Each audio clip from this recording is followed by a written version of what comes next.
Hello అండి. ఎలా ఉన్నారండి అందరూ? బాగున్నారండి? మీరంతా బాగుండాలని నేను మనస్ఫూర్తిగా దేవుడిని కోరుకుంటున్నాను. ఈరోజైతే పిల్లలు ఫస్ట్ డే స్కూల్‌కెళ్తున్నారండి. పొయ్యంటించి నీళ్ళు కుండ వేశాను ముందు వాళ్ళు స్నానాలకనేసి. ఆ తర్వాత ఎసరు పెట్టుకుంటాను. మా చిన్నమ్మాయి అయితే అప్పుడే అలిగింపు మొదలుపెట్టేసిందండి.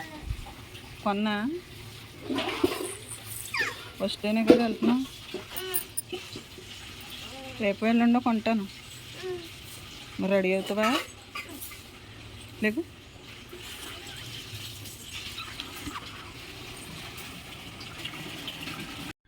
అత్తయ్య అయితే పొద్దున్నే మోటార్ వేసుకుని మొత్తం నీళ్ళన్నీ పట్టేస్తారు. నేనైతే ఎసరు పెట్టుకుంటానికి ముందే బియ్యం కడిగేసుకొని ఉంచుకుంటానండి. అవైతే నేను గుప్పుడైతే ఇలా డబ్బాలోకి తీసుకుంటాను.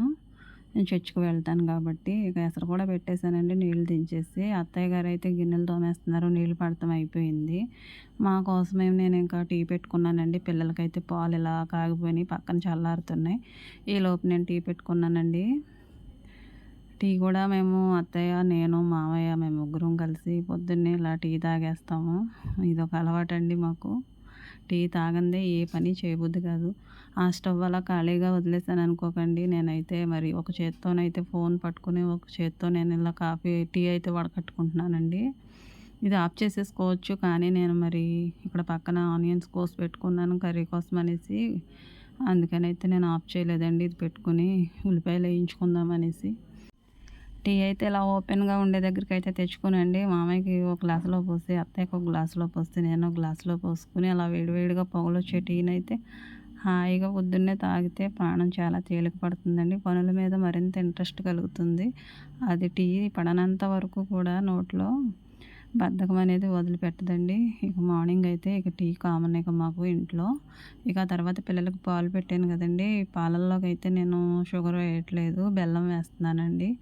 బూస్టు ఉంటే వాళ్ళు ఏదో ఇంట్రెస్ట్ అండి ఎక్కువ. మనకి ఎనర్జీ వచ్చేస్తది బూస్ట్ తాగితే అనేసి ఉంటారు. పాలల్లో మనకి విటమిన్స్ అనేవి లేకుండా మనం ఎన్ని బూస్టులు తాగినా అనవసరమేనండి.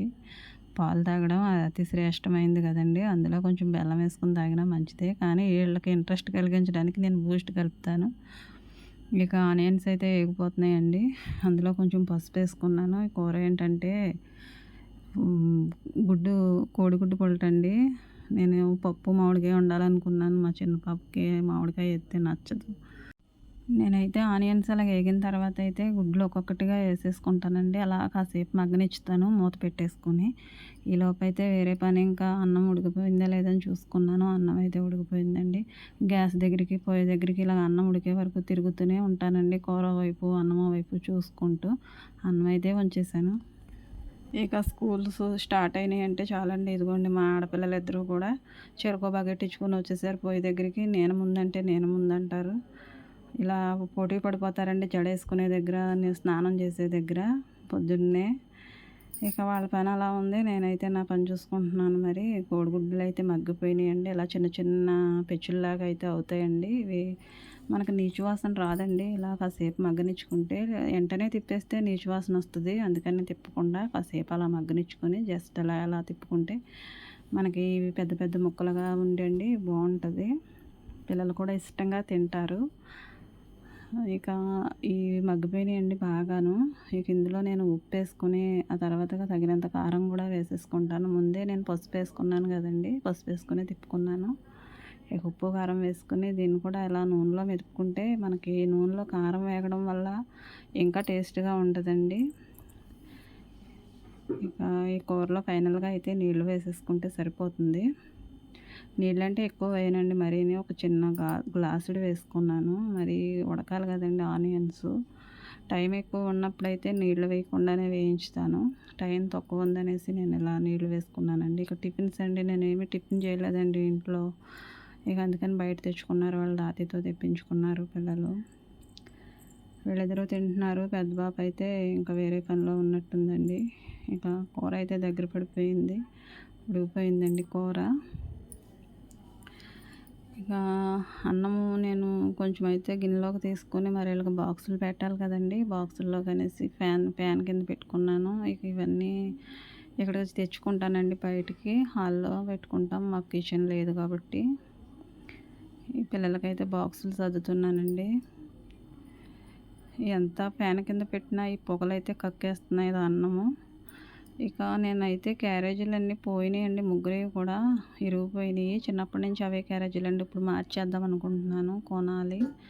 అంతవరకు ఈ చిన్న చిన్న బాక్సుల్లో కూర అన్నము ఒక దాంట్లో, పెరుగన్నం ఒక దాంట్లో అయితే పెట్టానండి.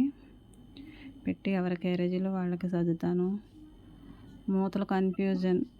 క్యారేజీలు పెట్టేటప్పుడు స్పూన్లు కన్ఫ్యూజన్. ఒక బాస్కెట్లో 2 స్పూన్లు వేస్తానండి. ఒక్కో బాస్కెట్లో అయితే 2 కర్చీఫ్లు వేస్తాను. అమ్మ నాకు 2 వచ్చినాయి ఏంటి, నాకు అసలే రాలేదేంటి అంటారు. హడావిడిలోనండి పొద్దున్నే కన్ఫ్యూజ్ అవుతానండి. ఎవరి బాస్కెట్ వాళ్ళకే పెట్టాలి. మళ్ళీ వేరే వాళ్ళది మారితే ఊరుకోరు. ఆనవాళ్ళు ఉంటుంది కదండి పాపం, వాళ్ళకి బస్సులో ఇది నాదని తీసేసుకుంటారు. పెద్ద అమ్మాయికే పెట్టినంత చిన్న అమ్మాయి తినలేదు కదండి. ఇక అలా మారిపోతూ ఉంటాయి. ఒక్కోసారి కన్ఫ్యూజ్ అయిపోయి మార్చేస్తూ ఉంటాను. వాళ్ళు నన్ను అంతా కన్ఫ్యూజ్ చేసేస్తారండి. స్నానం చేయడానికి, జడలు వేసుకోవడానికి, రెడీ అవ్వడానికి, బట్టలు ఏమన్నా కావాల్సినవి డ్రెస్సులు ఇవ్వకపోతే నాకు అది వద్దు ఇది వద్దని మా చిన్నమ్మాయి మరీ అల్లరండి. ఇక ఏం చేస్తామండి మరి. ఇక వాళ్ళని ఒక పక్కన చూసుకుంటూ పక్కన నేను ఇలా క్యారేజీలు సర్దుకుంటున్నాను. స్నాక్స్ అయితే దానిమ్మకాయలు ఉన్నాయనేసి దానిమ్మ గింజలు వేస్తున్నానండి. ఇక దానిమ్మ గింజలు కూడా వేసేసి ఫైనల్గా బాక్సులు అయితే సర్దేస్తాను. ఈ పిల్లలు ఒక పక్కన రెడీ అవుతూ ఉంటారండి. జడలు అయితే ఈరోజు నేను వేయలేదు వాళ్ళకి. వాళ్ళ అత్త ఒక పాపకి వేసింది, మా మేనగోళ్ళు ఒక పాపకి వేసిందండి. నేనైతే ఇలా మరి ఫస్టే కదండి కొంచెం కన్ఫ్యూజన్గానే ఉంటుందండి. ఒక 4 రోజుల వరకు కూడా అంత పర్ఫెక్ట్గా అవ్వదు. ఎందుకంటే అంతా అనుకున్నట్టు జరగదు కదండి.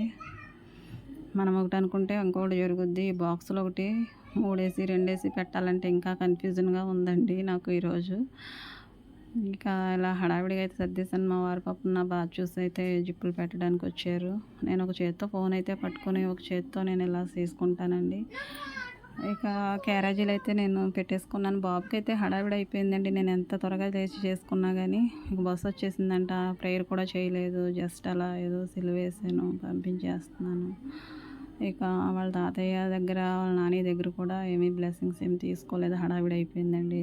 బండి మీద తీసుకెళ్తున్నారు. ఇక పాపలిద్దరూ కూడా ప్రేయర్ చేయించుకుంటున్నారండి నాతోటి. పిల్లల్ని ఫస్టే స్కూల్కి పంపిస్తున్నాననే కాదండి, నేను వీళ్ళు చిన్నప్పటి నుంచి కూడా స్కూల్లో జాయిన్ అయినప్పటి నుంచి నేను వీళ్ళకైతే ప్రేయర్ చేసిన తర్వాతే పంపిస్తానండి. ఎందుకంటే పిల్లలు బయటికి వెళ్ళేటప్పుడైనా, స్కూల్కి వెళ్ళేటప్పుడైనా ఇలా నేను బ్లెస్ చేసే పంపిస్తానండి. ప్రార్థన చేసి ప్రేయర్ చేసుకొని. ఈ ప్రేయర్ చేయకుండా అయితే నేను వీళ్ళని స్కూల్కి పంపించనండి. నేను ఒకవేళ లేకపోయినా ఇంట్లో ఉన్న వాళ్ళు ఎవరితోనైనా సరే చేయించి మరీ పంపిస్తాను. ఎందుకంటే దేవుడు కాపుదల ఉండాలి కదండి. ఆయన బ్లెస్సింగ్స్ ఉండాలి, దేవుడి బ్లెస్సింగ్స్. ఇక ఆ తర్వాత అయితే ఫస్ట్ డే స్కూల్ కాబట్టి వాళ్ళ తాతయ్య దగ్గర కూడా నేను బ్లెస్సింగ్ తీసుకోమని చెప్పానండి. వాళ్ళ తాతయ్య దగ్గర తీసుకున్నారు, వాళ్ళ నాయనమ్మ దగ్గర తీసుకున్నారు. బాబు పాపం వెళ్ళిపోయాడండి, స్కూల్ లేట్ అయిపోతుంది అనేసి. ఇక మన బ్లెస్సింగ్స్ ఎలా ఉన్నా మనల్ని కన్న వాళ్ళ బ్లెస్సింగ్స్ మరీ ముఖ్యం కాదండి పిల్లలకి. మనం ఎప్పుడు పిల్లలు బాగుండాలనే కోరుకుంటాము.